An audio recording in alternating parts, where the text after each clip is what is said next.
Hello, welcome to our YouTube channel. तो कैसे हो आप? तो जैसा कि हम क्या कर रहे हैं, हम जो आज पेपर हुआ है नीट 2025 का उसको सॉल्व करके डाल रहे हैं। मैंने आज ही इसकी जो फर्स्ट एक वीडियो डाली है जिसके अंदर पहले 20 क्वेश्चन सॉल्व कर दिए हैं। अब हम उससे आगे के जो 25 क्वेश्चन बचे हैं उसको सॉल्व करेंगे, राइट। तो जो पेपर कोड है, जैसे कि हम पहले भी डिस्कस कर चुके हैं, वो पेपर कोड अपना होने वाला है 48। तो उसके अकॉर्डिंग आप अपने आंसर मैच कर लीजिएगा। तो चलिए टाइम वेस्ट ना करते हुए बाकी क्वेश्चन को सॉल्व करते हैं। तो फर्स्ट क्वेश्चन है अपना, तो चलिए स्टार्ट करते हैं। तो क्वेश्चन नंबर अपना 21 है, to an AC power supply of 220 volt at 50 hertz, resistor of 20 ohm, capacitor of capacitance 25 ohm and an inductor of inductance 45 ohm are connected in series. The corresponding current in the circuit and the phase angle between the current and the voltage is respectively. एक AC circuit दे रखी है जिसके अंदर are भी दे रखा है, ये अपने को एक्सी दे दिया है या एक्सएल दे दिया है। इट मींस ये एक एलसीआर सर्किट हो गया। तो इसके अंदर अपने को क्या निकालना है, फेज एंगल और करंट। और जैसे कि हमें पता है कि करंट इक्वल्स टू होता है ई आर एम एस और अपॉन में Z. E R M S अपने को गिवन है 220, राइट। अब बात रह गई है जेड की। जेड क्या होगा, R square plus XL minus XC का होल स्क्वायर। तो निकालते हैं वैल्यू, 220 अपॉन में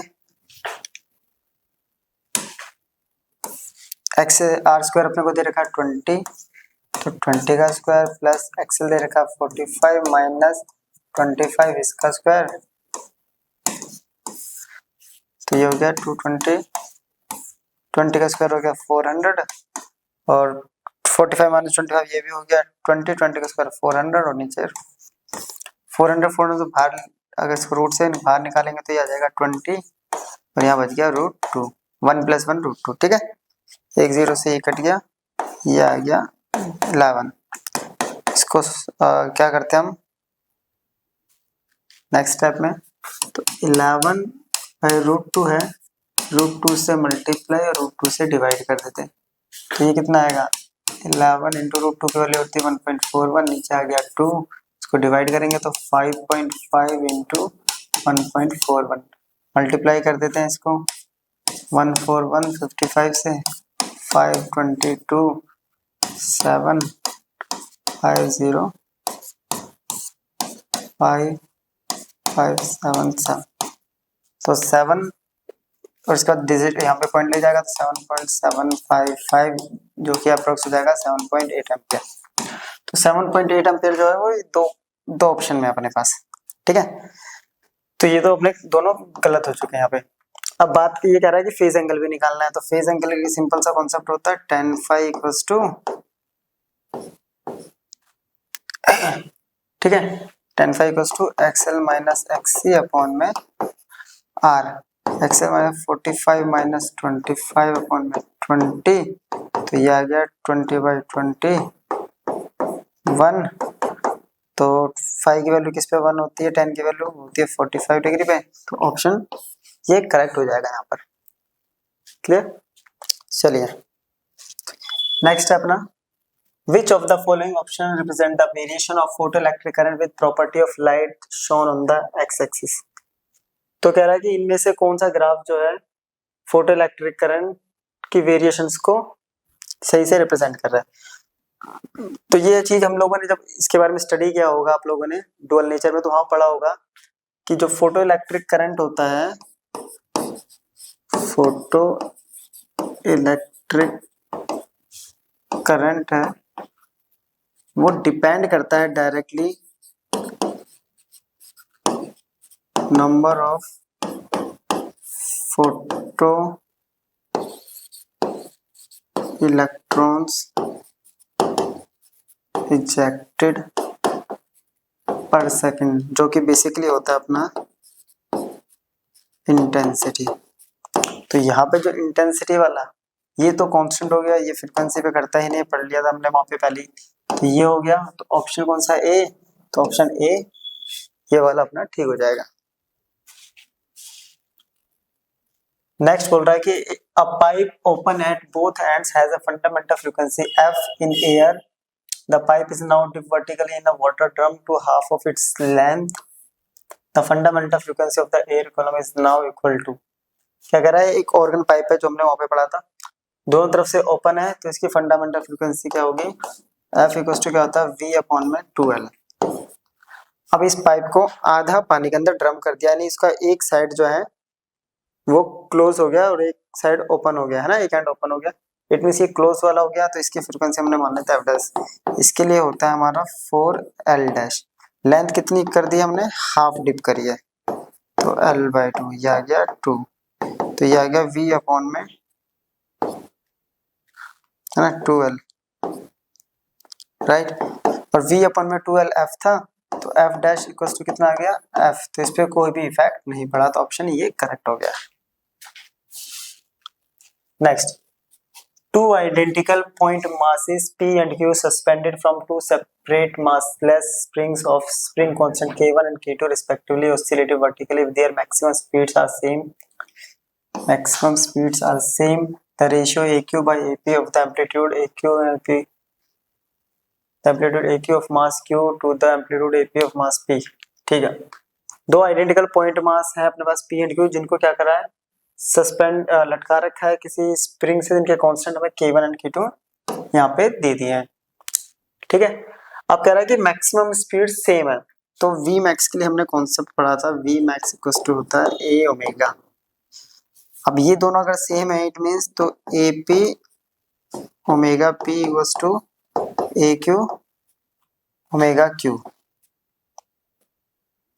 क्लियर, ये हो गया अपने पास। तो हमें रिलेशन निकालना है AQ अपॉन में AP, तो यहाँ बच गया ओमेगा P अपॉन में ओमेगा Q। क्लियर, अब एक रिलेशन में पढ़ा था K equals to M omega square, तो omega equals to K by में M root, it means omega is directly proportional to root K। तो इसके अकॉर्डिंग यहाँ जब वैल्यू पुट करेंगे तो क्या आएगा, ओमेगा इसकी P की वैल्यू जो है वो K1 है, P वाले की K1 ये हो गया रूट K2, तो ये हो गया अंडर रूट K1 बाय, अब K1 बाय K2 कौन सा है, तो ये ऑप्शन अपना करेक्ट हो गया है। क्लियर, चलिए next, the output y of the given logic implementation is similar to the output of n/a gate. ठीक है, तो ये बेसिकली हमें यहाँ पे क्वेश्चन दे रखा है, तो हमें ये बताना है कि इसका जो आउटपुट है वो कौन से गेट को रिप्रेजेंट कर रहा है। ये होता है अपने पास नोर, जिसका आउटपुट क्या बताता है कि a प्लस बी का बार। ये होता है नैंड गेट, जो बेसिकली बताता है a डॉट बी का बार। ठीक है, और ये अपने को पता चलेगा ये यहाँ पे एंड गेट हो रहा है, जो बेसिकली क्या करेगा, इन दोनों के प्रोडक्ट को, यानी इन दोनों के जो इनपुट है इनके प्रोडक्ट को। तो सिंपल यहाँ पे हम इसका ट्रुथ टेबल बनाते हैं,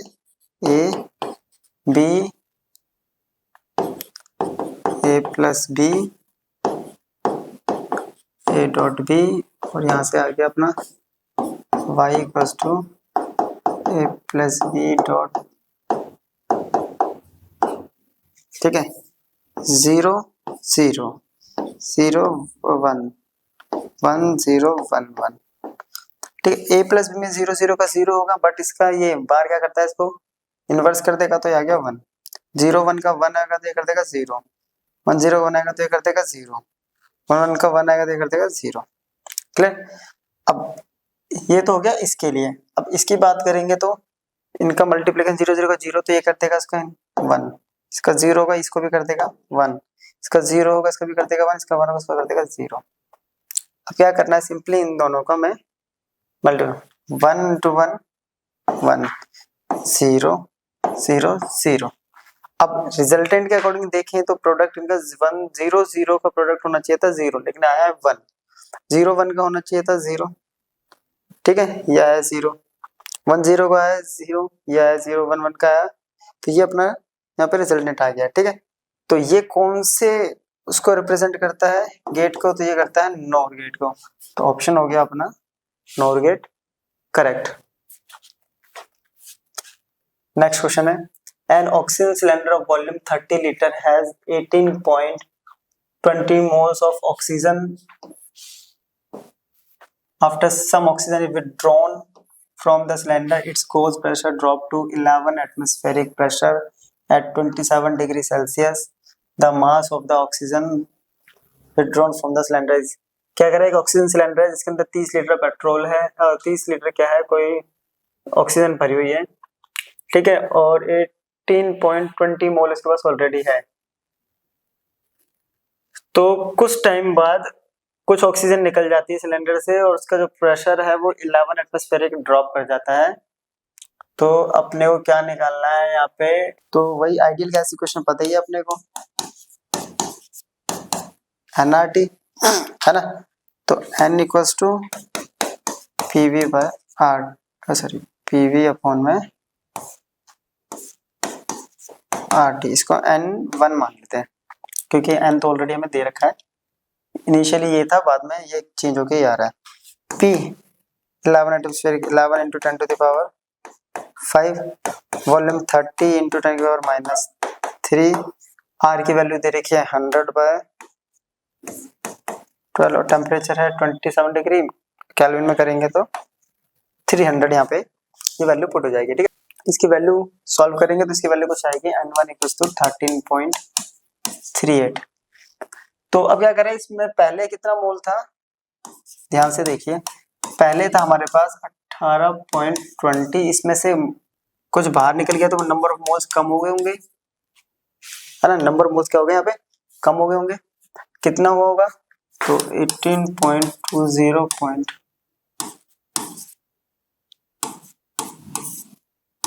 2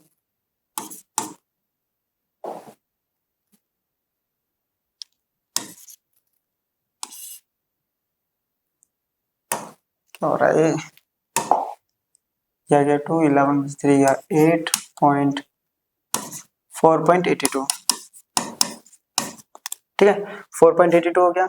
अब आप लोगों ने पढ़ा हुआ है कि नंबर ऑफ मोल्स होते हैं वो गिवन मास अपन में मोलर मास होता है, तो हमें गिवन मास कितना है वो निकालना है, तो वो कितना हो जाएगा N-N1 into mass of oxygen, ठीक है, ये आ गया 4.82 इंटू 32, मल्टीप्लाई करेंगे तो आंसर आएगा 0.152 kg, सॉरी 156 kg, ये ऑप्शन अपना करेक्ट हो जाएगा यहाँ पे, क्लियर।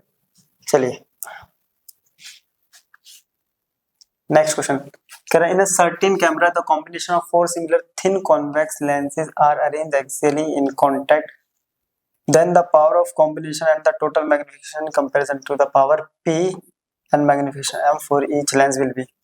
क्या कह रहा है, किसी कैमरे के अंदर ऐसे 4 कॉन्वेक्स लेंस का ये कॉम्बिनेशन है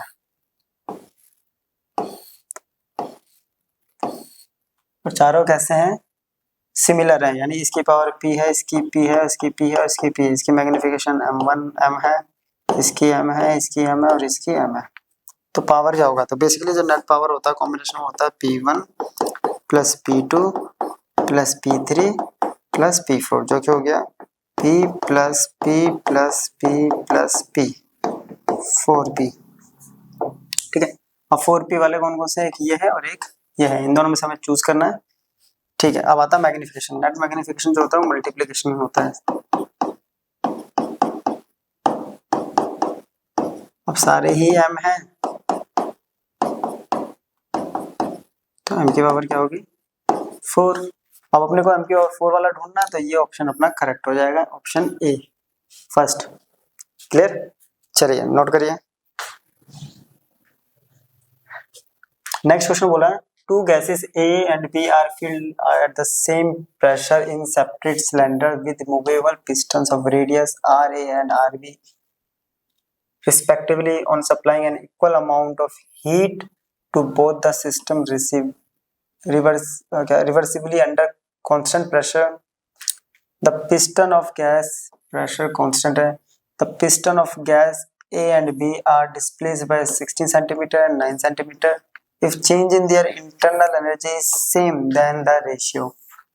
क्या कह रहा है, दो गैसेस हैं ए बी, उनको फिल किया गया सेम प्रेशर पे अलग अलग सिलेंडर पर, उनके अंदर जो रेडियस है पिस्टन का वो ये दे रखा है अपने को, इक्वल हीट दे रहे हैं, सेम प्रेशर पे रखा हुआ है और उनके अंदर चेंज इन इंटरनल एनर्जी है वो भी सेम है।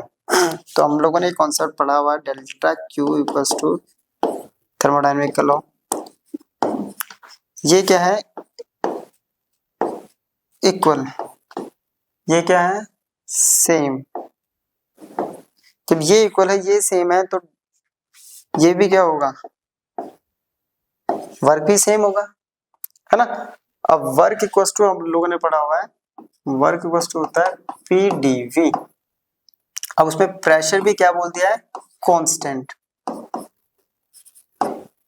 ठीक है, इसका मतलब work of A equals to work of B, तो प्रेशर भी कांस्टेंट को हटा देंगे और वर्क इक्वल्स टू होता है वॉल्यूम बचा है और वॉल्यूम इक्वल्स टू होता है एरिया इनटू डिस्प्लेसमेंट, यानी पाई आर ए का स्क्वायर इनटू डिस्प्लेसमेंट कितना है 16 equals to pi R B का स्क्वायर इनटू 9 सेंटीमीटर। और हमें रेशियो जो निकालना है वो आर ए अपॉन में आर बी, तो पाई से pi cancel, R A upon में आर बी स्क्वायर आ गया बाहर, ये आ गया 9/16 जो कि आ गया आर ए अपॉन में आर बी, तो जाके क्या हो जाएगा रूट 9/16 दैट इज 3/4।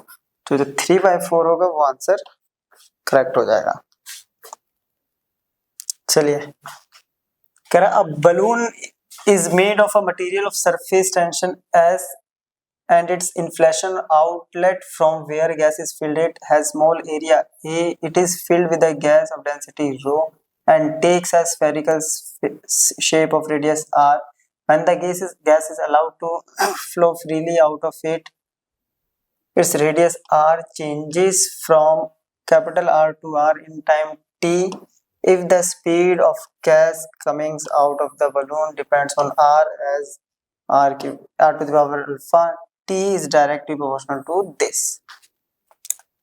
तो अपने को ये क्या कह रहा है कि एक बलून है वो किसी सरफेस मटेरियल का बना है, सरफेस टेंशन एस है, एरिया ए है, डेंसिटी रो है और रेडियस आर है। ठीक है, और जो गैस निकल रही है वी वो डिपेंड कर रही है रेडियस आर पे। ठीक है, तो कह रहा है कि जो टेंशन है वो डायरेक्टली प्रोपोर्शनल टू है सरफेस टेंशन, उसकी पावर अल्फा, एरिया इसकी पावर बीटा, रो इसकी पावर गामा और ये रेडियस की पावर डेल्टा। अब ध्यान से अगर देखा जाए तो ये टाइम पीरियड है, इसकी तो डायमेंशन हो गई टी। क्लियर, ये डायमेंशन वाले फॉर्मूले से कर रहे हैं, एप्लीकेशन ऑफ डायमेंशन हमने पढ़ा था। सरफेस टेंशन होता है फोर्स पर यूनिट लेंथ, तो फोर्स होता है mlt - 2, लेंथ से लेंथ कट गया तो ये आ गया mt - 2 इसकी पावर अल्फा, एरिया होता है l की पावर 2 इसकी पावर बीटा, डेंसिटी होती है ml - 3 इसकी पावर गामा और ये रह गया रेडियस l इसकी पावर डेल्टा। अब ओपन करेंगे तो m वाले कितने हैं, 1, तो m की पावर होगी अल्फा, इसको सॉल्व करेंगे प्लस m की पावर हो गई गामा। अब l कितने हैं, l यहाँ पे 3 है तो l हो गया, ये तो हो गया 2 बीटा, ये हो गया -3 गामा प्लस डेल्टा और टाइम सिर्फ एक है वो है -2 अल्फा।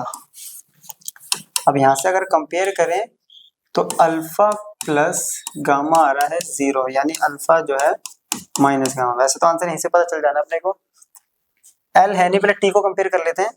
तो -2 अल्फा इक्वल टू कितना आ रहा है 1, तो अल्फा कितना आ गया -1/2, अल्फा -1/2। ठीक है, अल्फा यहाँ आ गया तो गामा इक्वल टू क्या हो गया माइनस अल्फा। Clear, alpha -1/2। अब यहाँ पे देखेंगे अल्फा -1/2 कहाँ है, एक है अल्फा -1/2 यहाँ और एक है यहाँ। ठीक है, अब इनमें से हमें चूज करना है, अल्फा ये है तो गामा कितना आ जाएगा -1/2, तो ये आ गया।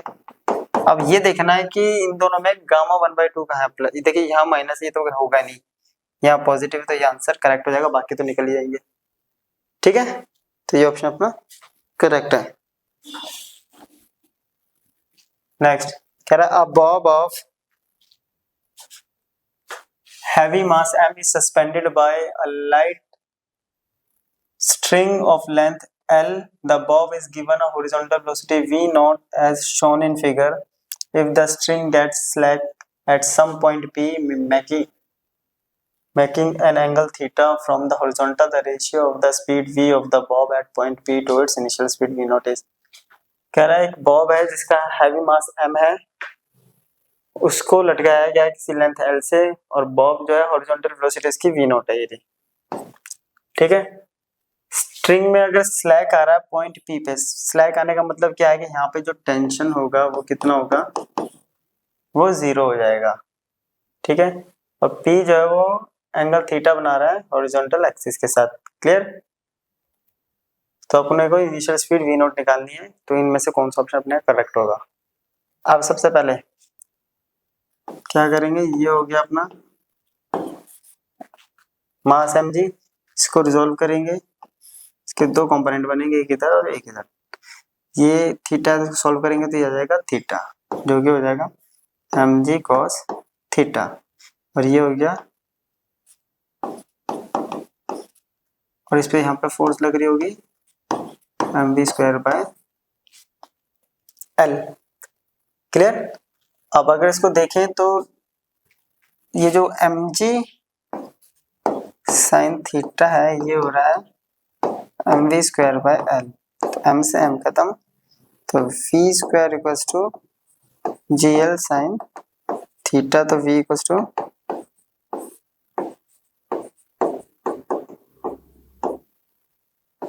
यहाँ से आ गया v। क्लियर, चलिए अब बात करते हैं हम किसके, तो v अपने को निकल गया। अब यहाँ पे अपने को v नोट निकालना है, तो यहाँ हम लगा देते हैं कंजर्वेशन ऑफ एनर्जी।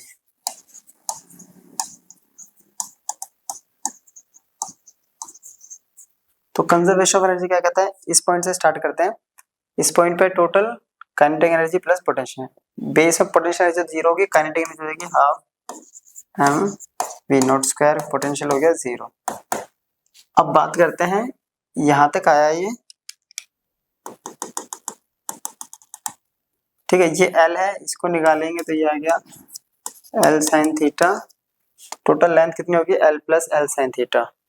तो यहाँ पे पोटेंशियल एनर्जी कितनी होगी mg L plus L sine theta. Clear, plus kinetic energy कितनी होगी इसके पास 1/2 m v स्क्वायर की वैल्यू ये रही gl साइन थीटा। तो पहले इसको m कॉमन ले लेते हैं और g को अंदर ले जाते हैं, तो बच गया gl plus gl sine theta plus 1/2 gl sine theta. ये m से m खत्म, तो यहाँ बच गया v नॉट स्क्वायर और ये 1/2। ठीक है, इस 2 को अंदर लेके जाएंगे तो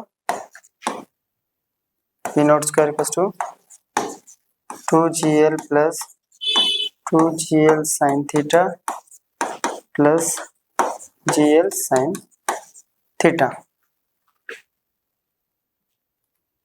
ये आ गया 2gl plus 2gl sine theta, ये आ गया 3gl sine theta. v not square आ गया, यहाँ से v नॉट कितना आएगा,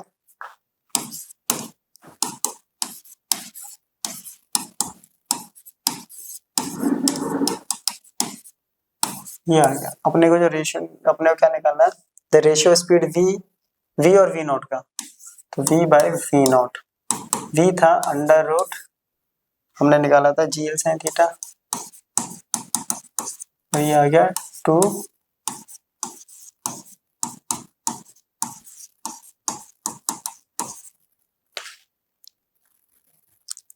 ठीक है, तो बेसिकली ये आ गया अपना gl sine theta.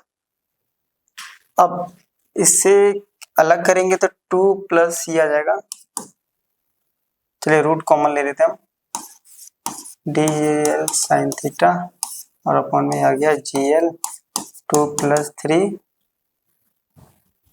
Sine theta power 1/2। GL से GL कैंसिल, साइन थीटा अपन में 2 प्लस, तो साइन थीटा अपन में 2 + 3 साइन थीटा, तो ये ऑप्शन अपना करेक्ट हो जाएगा। चलिए इसको नोट कर लीजिए। चलिए नेक्स्ट क्वेश्चन देखते हैं। नेक्स्ट क्वेश्चन है, a physical quantity P is related to 4 observation A, B, C and D as follow the percentage error।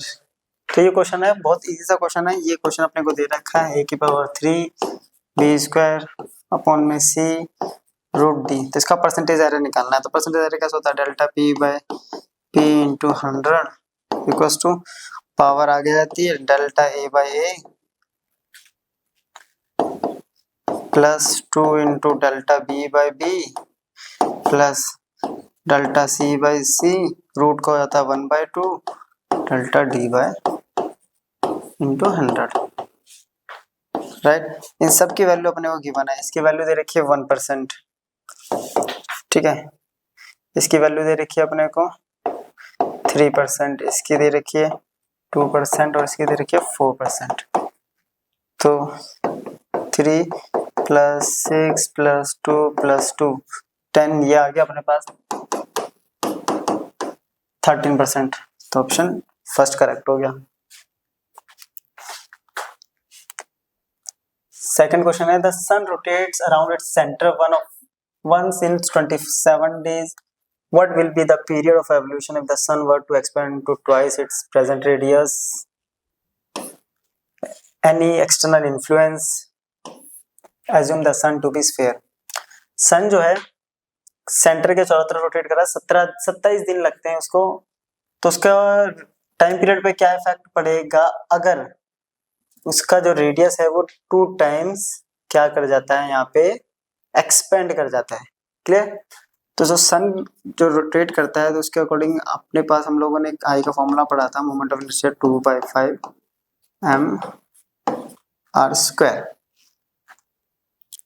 Clear, पढ़ा था ये mr² यहाँ तक। अब ये तो हो गई इनिशियल कंडीशन। सेकंड कंडीशन में क्या कह रहा है कि रेडियस जो है 2 टाइम्स, तो ये कितना हो गया 2/5 m, ये आ गया इधर 4r², और 2/5 mr² है I1, तो ये हो गया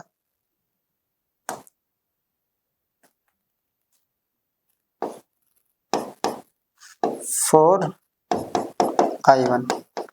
I2 इक्वल्स टू 4I1, या ये कह सकते हैं कि I2/I1 इक्वल्स टू 4।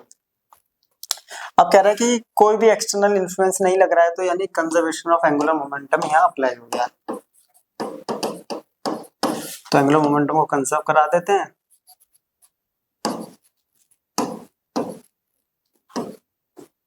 तो क्या होगा I1 ω1 इक्वल्स टू I2 ω2, तो I1 एज इट इज, ठीक है, ω1 ये रहा, I2 है वो है 4I1 I1 से I1 कैंसिल। क्लियर। तो अपने को टाइम पीरियड निकालना है सेकंड केस में, तो ω2/ω1 इक्वल्स टू कितना आ रहा है,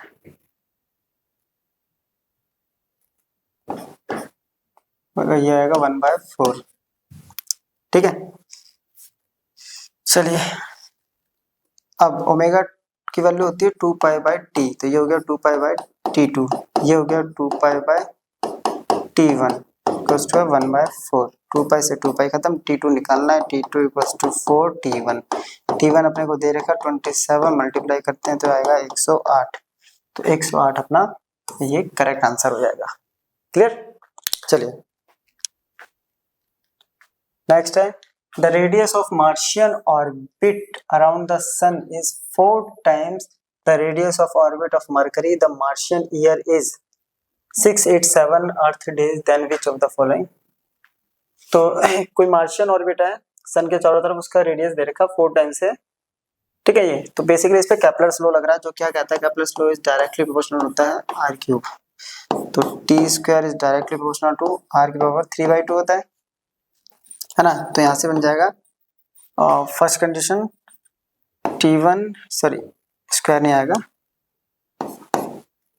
इक्वल्स टू आर की पावर 3/2 और अपॉन में T2 अगर कर देंगे आर की पावर यहाँ पे कितना हो जाएगा 4 टाइम्स हो जा रहा है, सॉरी ये हो गया, ठीक है ये हो गया अपने पास, ये रिलेशन आ गया। द रेडिएशन इज 4 टाइम्स, ठीक है ये 4 टाइम्स हो जाएगा मरकरी के, और नीचे मरकरी का दे रखा, ठीक है तो ये हो गया T1 अपने को दे रखा है, कितना दे रखा है 687, T2 फाइंड आउट करना है और ये कितना हो जा रहा है 2 टाइम्स, और नीचे आ रहा है, नीचे आर ही रहेगा, नीचे ये आर रहेगा, इसके कंपैरिजन में निकालना है, ठीक है तो उसको कॉमन ले लेते हैं,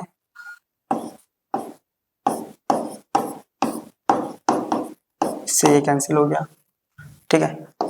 अब इसको सॉल्व करेंगे, इसका रूट हो गया √2 या इसका क्यूब कर देते हैं पहले, जैसा भी चाहे वैसा कर सकते हैं।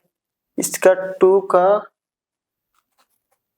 रूट हो गया √2, √2 को जब इससे करेंगे मल्टीप्लाई तो ये जाएगा अपना 8 का आ गया 2√2, क्लियर। 2 टाइम्स दे रखा है, सॉरी 4 टाइम्स दे रखा है, ये दे रखा है 4 टाइम्स, सॉरी 4 भाई ये हो गया r, इसकी पावर हो गया 3/2, r से r कैंसिल, 4 का रूट हो गया 2 और 2 का क्यूब हो गया 8, तो T2 इक्वल्स टू कितना आ गया 687 अपॉन में 8, जो कि आएगा 8 8 64, राइट, और यहाँ पे बचेगा 4 समझा, ये आएगा 85.47065 ऐसे करके कुछ आएगा, यानी जो कि हमारा इससे मैच करेगा हमारा, clear. Next, a wire of resistance R is cut into 8 equal pieces. From these pieces 2 equivalent resistances are made by adding 4 of these together in parallel, then these two sets are added in series. The net effective resistance क्या कह रहा है, एक wire है जिसका resistance R है, उसको 8 equal part में काटा है और 8 इक्वल पार्ट में काटने के बाद उसके 4 टुकड़ों को तो लगाया है पैरेलल में, ये लगा दिया पैरेलल में, राइट, और उस 4 को अगले नेक्स्ट 4 के साथ सीरीज में लगा दिया और बाकी 4 भी वो आपस में पैरेलल में,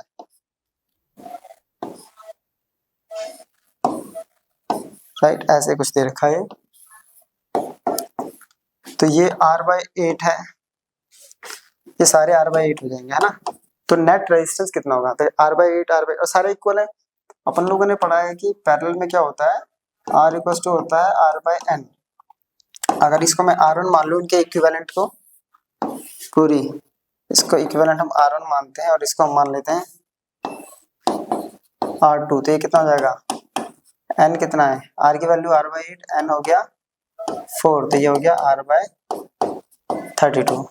सिमिलरली R2 भी कितना हो जाएगा R/32।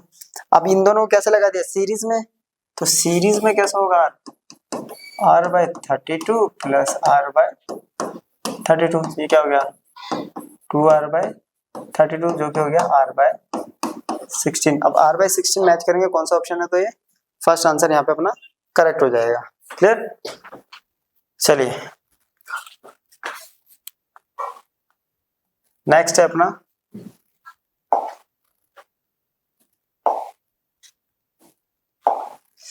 a photon and an electron mass m have the same energy E, the ratio of their de Broglie wavelength is। एक फोटोन है और एक इलेक्ट्रॉन के पास एनर्जी सेम, उनकी डी ब्रोगली वेवलेंथ क्या होगी। तो फोटोन के लिए हमने पढ़ा है E इक्वल्स टू hc/λ, ये हो गया फोटोन। तो इनकी डी ब्रोगली, इसकी वेवलेंथ क्या हो जाएगी फोटोन की hc/में। और अगर बात करें इलेक्ट्रॉन की, तो इलेक्ट्रॉन का होता है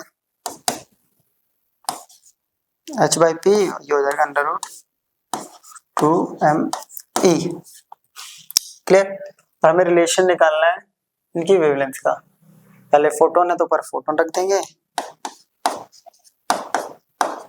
नीचे इलेक्ट्रॉन रख देंगे, और वैसे भी दे रखा है इन्होंने, ये बोला हो फोटोन की वैल्यू है hc में e, क्लियर, और इसकी वैल्यू है h, ऊपर चल जाएगा ये 2me, h से h कैंसिल, ये आ रहा है c 2me, इस e को अंदर लेके जाऊंगा तो e स्क्वायर, e से e कैंसिल, तो ये आ गया c अंडर रूट 2m/e, तो ये ऑप्शन मैच करते क्या है 2m/e, तो फर्स्ट ऑप्शन अपना करेक्ट हो जाएगा।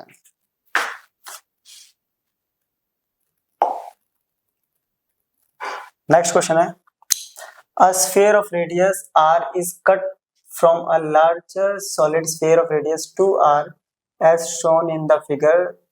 The ratio of the moment of inertia of the smaller sphere to that of the rest part of the sphere about the y axis. ठीक है, तो ये अपने को तो कह रहा है कि स्फीयर है जिसका रेडियस है r, यानी ये जो स्फीयर है इसका रेडियस है 2r, इसमें से ये r रेडियस वाला स्फीयर को कट करके निकाला गया है, ठीक है, और रेशियो निकालना है इनके मोमेंट ऑफ इनर्शिया का। तो अगर इसकी हम बात करें इस छोटे वाले की, तो ये एक स्फीयर है और ये इसका टेंजेंट है, इसके लिए जो आई होता है वो बेसिकली क्या होगा, आई अगर हम निकालें तो वो होता है 7/5 m/r²। अब बात करते हैं इसकी, इसमें से ये भी निकल गया है, अब मास में भी तो चेंज आएगा, जब मास इसका m है इसका, राइट, और इस सॉरी इसका रेडियस अगर r है और मास m है, तो रेडियस 2r होने पे मास कितना हो जाएगा 8 टाइम्स, सिंपली वो वॉल्यूम वाले कॉन्सेप्ट से लगा देंगे, mass equals to volume into density, ठीक है, ये हो जाएगा। तो बचे हुए का मोमेंट ऑफ इनर्शिया कितना होगा I2, तो पहले इसका मोमेंट ऑफ इनर्शिया 2/5 क्या होगा m, ठीक है, r² माइनस 7/5 mr², ये हो गया बेसिकली। इसकी वैल्यू तो हमें पता ही हो गया, m की वैल्यू यहाँ क्या हो गया डैश हो गया, ये डैश मान लेते हैं जो भी मानते हैं, 2/5 इंटू 8m, r की वैल्यू हो जाएगी 2r का स्क्वायर माइनस 7/5 mr², ठीक है, ये आ गया 4 इंटू 8 32 इंटू 64 64/5 mr², ये आ गया 7/5 mr²। सॉल्व करेंगे 64 माइनस 7, तो ये आ गया 57/5 mr², ठीक है। अब क्या कर रहे हैं, इनका रेशियो निकालना है हमें, तो कैसे निकालेंगे, तो I1 में I2, I1 कितना अपने पास 7/5 mr², ये है 57 mr² इंटू 5 से 5 mr² से mr², तो आंसर रहा 7/57 7/57 इसमें कहीं दे रखा है, तो ये रहा फर्स्ट ऑप्शन करेक्ट हो गया। नेक्स्ट बोल रहा है एन इलेक्ट्रॉन, मास दे रखा 4 दे रखा, moving with speed c/100 is injected into a magnetic field B of magnitude this perpendicular to its direction of motion. We wish to apply a uniform electric field E together with the magnetic field. So the electron does not deflect from its path then speed of light. कह रहा है electron है उसको magnetic field में enter करा दिया है, ठीक है, वो भी कैसे है, उसकी डायरेक्शन ऑफ मोशन के परपेंडिकुलर, और साथ साथ उसमें यूनिफॉर्म इलेक्ट्रिक फील्ड भी अप्लाई करती है। तो इस केस में हमें क्या निकालना है, इलेक्ट्रॉन जो है डिफ्लेक्ट नहीं कर रहा है, तो E की वैल्यू क्या होगी, पहले तो E जो होगा वो पैरेलल तो होगा नहीं, तो ये ऑप्शन तो दो गलत हो चुके हैं हमारे। E कैसे होगा, परपेंडिकुलर की E और B जो होते हैं एक दूसरे के परपेंडिकुलर होते हैं, और इसके लिए हमारे पास एक होता है कि Q E क्रॉस, हम लोगों ने फॉर्मूला पढ़ा था क्या था, Q into B cross B वाला, तो मैग्नेटिक फील्ड और इलेक्ट्रिक फील्ड दोनों अप्लाई होती है, तो ये कॉन्सेप्ट हम लगा देते हैं, राइट। और जब ये कह रहा है कि अनडिफ्लेक्टेड है, तो अनडिफ्लेक्टेड मींस तो मैग्नेटिक फील्ड फोर्स जो मैग्नेटिक की वजह से होगी और इलेक्ट्रिक वजह से होगी आपस में इक्वल हो जाएंगे इनका मैग्नीट्यूड, तो QE इक्वल्स टू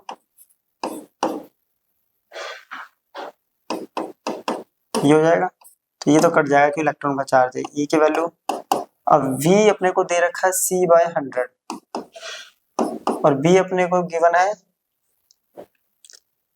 9 × 10⁻⁻⁴। ठीक है, इसकी वैल्यू है 3 × 10⁸, 9 × 10⁻⁴ अपॉन में 100, 27 आ गया, ये आ गया 24, उसमें से गया तो पावर 2, तो ये वैल्यू आ जाएगी। अब ये वैल्यू देखेंगे किस ऑप्शन में है, इसमें है 4, ये तो है नहीं, तो ये ऑप्शन अपना करेक्ट हो गया। Next, the electric field in a plane electromagnetic wave is Ez equals to this, then expression for the corresponding magnetic field is denote the। तो ये इलेक्ट्रिक फील्ड की हमें इक्वेशन दे रखी है, एक्स एक्सिस के अलॉन्ग है, ये प्लस दे रखा, तो इसका मतलब ये जा रहा है नेगेटिव एक्स एक्सिस की तरफ, है ना। प्लस का मतलब ये होता है, माइनस का होता है कि पॉजिटिव एक्स एक्सिस। तो Ez ये है, तो अपने को निकालना है, Ez दे दिया, एक्स दे दिया है, तो अपने को निकालना है कि जो वो होगा क्या गया मैग्नेटिक फील्ड। तो Ez देखिए, डायरेक्शन ऑफ इलेक्ट्रिक फील्ड है Z के, E है, अगर हम बात करें पहले इसको मैं क्या रहा है इसको, तो इलेक्ट्रिक फील्ड आ रही है हमारी Z एक्सिस के लॉन्ग, ठीक है, इस X एक्सिस के लॉन्ग हमारी जा रही है डायरेक्शन ऑफ प्रोपगेशन।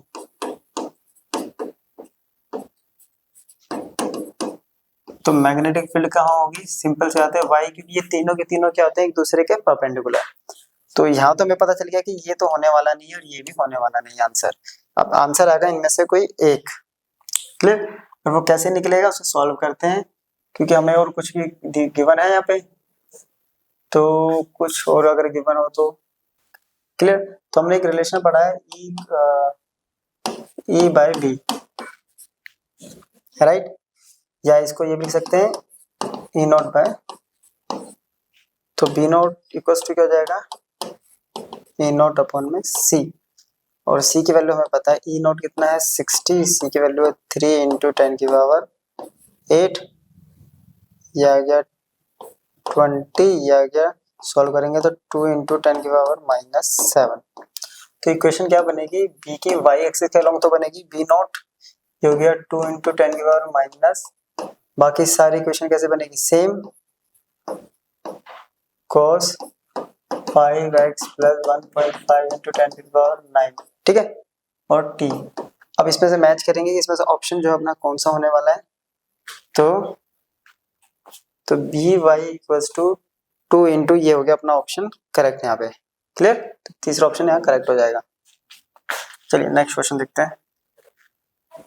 कह रहा है a body weight 48 Newton on the surface of the earth, the gravitational force experienced by the body due to the earth at a height equal to 1/3 the radius of the earth। तो कह रहा है कि जो wait है body का अर्थ पर वो है mg होता है 48 न्यूटन। अगर इसकी हाइट पे कह रहा है कि हाइट पे क्या होगा, तो इसके लिए पर हमें g डैश निकालना पड़ेगा। उसके लिए रिलेशन होता है g × r अपॉन में r + h का ये होता है, राइट। और h जो है वो कितना दे रखा है, रेडियस का 1/3, क्लियर। तो यहाँ से सॉल्व करेंगे तो कितना आएगा, g dash equals to g, ये तो आ गया r अपॉन में 3r + r, ये आ गया 4r, यानी 3/4r, उसका स्क्वायर, ये कट गया, तो ये आ गया 9/16 g डैश। तो w डैश कितना हो जाएगा, mg डैश, g डैश की वैल्यू होगी 9/16 mg की वैल्यू हम पहले गिवन है अपने को 48, ये गया 3 9 27 न्यूटन अपना करेक्ट आंसर हो जाएगा यहाँ, क्लियर। नेक्स्ट क्वेश्चन कह रहा है कि an unpolarised light beam traveling in air is incident on a medium or refractive index 1.73 at Bristol angle, then ये ऑप्शन है। तो ब्रिस्टल लॉ हमने पढ़ा हुआ है कि tan I इक्वल्स टू होता है, ठीक है, म्यू के बराबर, और म्यू दे रखा है 1.73 और जो 1.73 है ये वैल्यू होती है √3 की, तो tan i इक्वल्स टू क्या आ गया √3 और √3 जो होती है i की वो होती है 60 डिग्री पे, राइट 60 डिग्री पे। तो 30 वाला ये कैंसिल, अब आ गया 60 डिग्री पे। इसमें लिख रहा है कि both reflected and transmitted light perfectly polarised with angles of reflection, और दूसरे में reflected light is partially sorry is completely. तो इसमें क्या होगा, जो रिफ्लेक्टेड लाइट होती है वो कंप्लीटली पोलराइज होगी, तो ये ऑप्शन आपका करेक्ट हो जाएगा। Next, a constant voltage of 50 volt is maintained between the points A and B of the circuit as shown in the figure. The current through the branch CD of the, कह रहा है 50 voltage पे constant क्या है, voltage यहाँ पे maintain क्या हुआ है ए बी के बीच में, तो CD के लॉन्ग करंट निकालना है। अब देखिए ये जो कनेक्शन है इसके अकॉर्डिंग साफ पता चल रहा है कि ये दोनों किस में है, पैरेलल में है, और ये दोनों किस में है, पैरेलल में है। ठीक है, इन दोनों का पैरेलल क्या होगा अगर सॉल्व करेंगे तो 1 × 3 अपॉन में 1 + 3 दैट इज 3/4। ठीक है, और इन दोनों का हो जाएगा 2 × 4 अपॉन में 2 + 4। तो इसको मान लेते हैं हम R1, इसको मान लेते हैं R2। तो ये हो गया 8 अपॉन में 6 यानी 4/3। तो जो नया बन रहा है सर्किट वो कैसे बनेगी, ऐसे बनेगी, राइट। तो ये हो गया 3/4 और 4/3। इसको सॉल्व करेंगे तो नया इक्विवेलेंट कितना आ रहा है 3/4 + 4/3 12 9 + 16 25/12। ठीक है, तो R इक्विवेलेंट आ गया अपने पास 25/12। ये क्यों निकाला, क्योंकि पहले हम I इक्विवेलेंट निकालते हैं जो कि होगा V अपॉन में R, और V दे रखा है 50, ये हो गया 25 और ये आ गया 12, ये आ गया 2 × 12, तो I आ गया 24 एम्पियर। क्या लिख रहा हूँ मैं, इट मीन्स यहाँ से जो करंट आ रहा है वो 24 एम्पियर आ रहा है। क्लियर। अब इस करंट को डिवाइड करना है, इसमें इसमें कितना होगा, इसमें उसका अकॉर्डिंग पता चल जाएगा। इसमें पहले हम पोटेंशियल डिवाइड करते हैं, V1 यहाँ होगा V2। क्लियर, V1 अगर निकालेंगे तो I R1 हो जाएगा। R1 कितना निकला था अपने पास, I है 24, ये निकला था 3/4, तो ये आ गया 6, ये आ गया 18। ठीक है, यानी ये 18 वोल्ट है, टोटल 50 है तो ये हो जाएगा 32 वोल्ट, है ना। 50 - 18 तो ये आ गया 32 वोल्ट। और इस 32 वोल्ट और इसका यूज करके इसका क्या निकालते हैं हम, करंट निकालते हैं। देखिए फिर से, तो यहाँ से जो I1 करंट मानते हैं वो कितना आएगा, V अपॉन में V कितना है, पैरेलल में दोनों के पास सेम होगा, इधर इन दोनों के पास सेम होगा, तो 18 अपॉन में 1, तो ये आ गया 18 एम्पियर। इसका मतलब यहाँ जो जा रहा है वो जा रहा है 18 एम्पियर। 24 में 18 इधर गया तो यहाँ कितना बचा 6। सेम इस पे करेंगे हम, I2 मान लेते हैं हम यहाँ पे। ठीक है, इस वाले पे तो इसका क्या 32 और इसका हो गया रेजिस्टेंस 2, तो ये हो गया 16। यहाँ जा रहा है इसका मतलब 16 एम्पियर। यहाँ 16 है, कितने में से 24 में से यहाँ होगा 8। क्लियर है। अब ध्यान से देखें, ये जा रहा 18, 18 में से 16 इधर गया तो इधर डिवाइड कितना हुआ होगा, यहाँ डिवाइड बचा कितना 18 - 16, यहाँ बचा होगा 2 एम्पियर। तो 2 एम्पियर है अपने पास, तो ये रहा 2 एम्पियर ऑप्शन। क्लियर। चलिए next, the plates of a parallel plate capacitors are separated by two slabs of different dielectric constant K1 and K2 with thickness 3/8 D and D/2 respectively are inserted in the capacitor. Due to this, the capacitor becomes 2 times larger than. तो capacitance देखिए, initially capacitance जो है वो है option number D/D। तो C dash क्या कर रहा है इसमें, अब क्या करिए, ये पहले ऐसे था कैपेसिटर, अब इसके अंदर क्या कर दिया, 2 स्लैब्स ऐसे कर दिए जिनकी कुछ थिकनेस दे रखी है। इसकी थिकनेस कितनी दे रखी है 3d/8 और इसकी d/2। इसका है कांस्टेंट k1, इसका है कांस्टेंट। तो इस केस के लिए हम लोगों ने रिलेशन पीछे पढ़ा हुआ है कि d माइनस जो भी इनकी थिकनेस है d/8 प्लस d/2 उसको माइनस कर देते हैं, प्लस फिर इनको उसके टर्म में लिख देते हैं हम k1 प्लस k2। और ये कितना है c डैश कितना है 2 times of c, right, 2 times of c। ये सारी वैल्यू एज इट इज ऐसे कर देते हैं हम। इसको सॉल्व करते हैं d, ये नीचे एलसीएम आया 8 तो ये आ गया 3d प्लस 4d, यहाँ बच गया है 3d/8 कॉमन ले लेंगे, 3d कॉमन d/2 कॉमन ले लो, या फिर सिंपल सा सॉल्व कर देते हैं इसको भी एज इट इज छोड़ देते हैं। 3d/8 k1 plus d/2,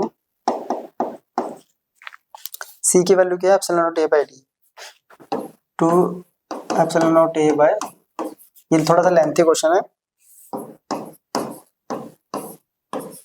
d minus 3d plus 4d आ गया 7d/8, ये आ गया 3d/8 k1 plus d/2 k2। 8 minus 7d epsilon not a epsilon not cut गया 2/d, तो ये बच गया 1 upon d/8 plus 3d/8 k1 plus d/2 k2। सबसे d कॉमन ले लेते हैं 1/8 plus 3/8 k1 plus 1/2 k2, right. यहाँ ये बचा है, इससे ये कैंसिल। इसको आप क्या करेंगे सॉल्व कर देंगे। सॉल्व करने पे अपने को क्या निकालना है, k1 की वैल्यू अपने को दे रखी है 1.25 ऑफ k2, तो k1 ठीक है k2 हो गया ये। अब अगर इसको सॉल्व करेंगे तो इसका नीचे आ जाएगा 100, पॉइंटेड आएंगे तो 100। अब ये 5 के टेबल पे जाता है या 25 के टेबल पे जाता है 5 पे और ये 4 पर, तो k1 बाय, अब k2 को हम k1 की वैल्यू निकालनी है ना अपने को, ठीक है, तो यहाँ से k2 निकल जाएगा 4/5 ऑफ k1।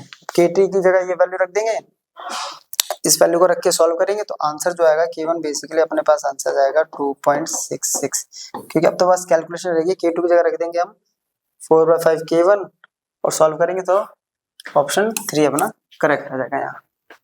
क्लियर, चलिए नेक्स्ट अपने पास consider the diameter of a spherical object being measured with the help of a vernier callipers.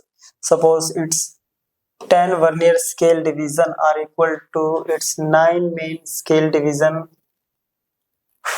The least division in the MS is this, main scale is this, and the zero of the vernier scale is 0.1 centimeter when the zone of the vernier caliper is equal.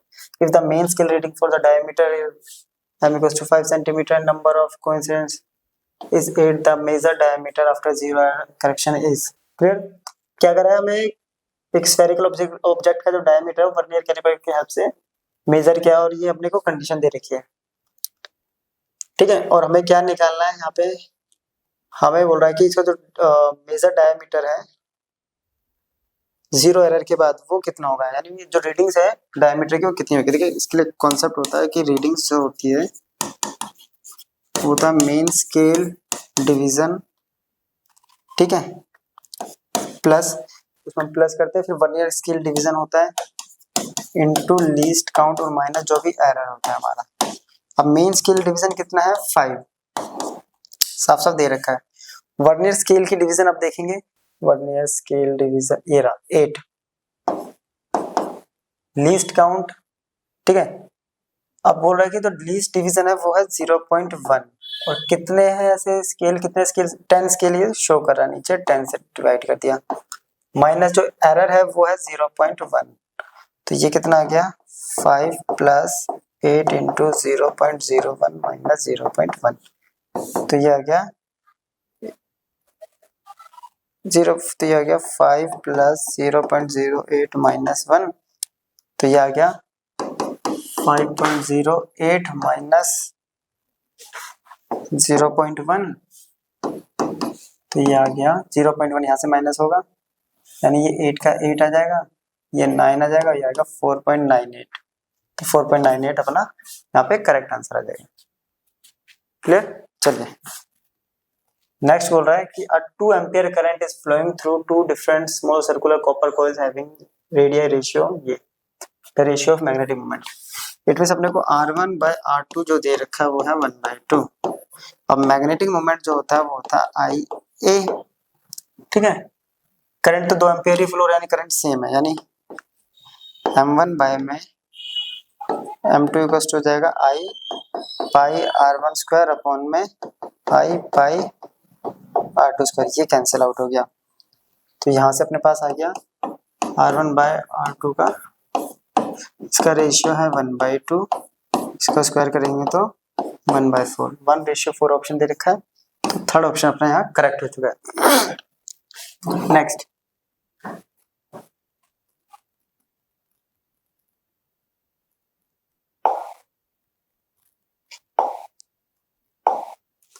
चलिए, consider water tank shown in the figure. It has one wall at x equals to L and can be taken to be 0 to be very wide in the z direction. When filled with the liquid of surface tension as density rho, the liquid surface makes an angle this x axis x equals to L, if y equals to height of the surface, then the equation। ये condition दे रखी है अपने। Basically जो ये question है ये NEET level का नहीं है, ये मेंस लेवल का दे दिया, बट कोई नहीं, थोड़ा सा टफ किया है इस बार पेपर, बट ठीक है। उससे तो लास्ट ईयर जो बहुत प्रॉब्लम हो रही थी कि 700 वाले या 720 वाले बहुत सारे हो गए, तो वो चीज यहाँ पे सॉल्व हो जाएगी।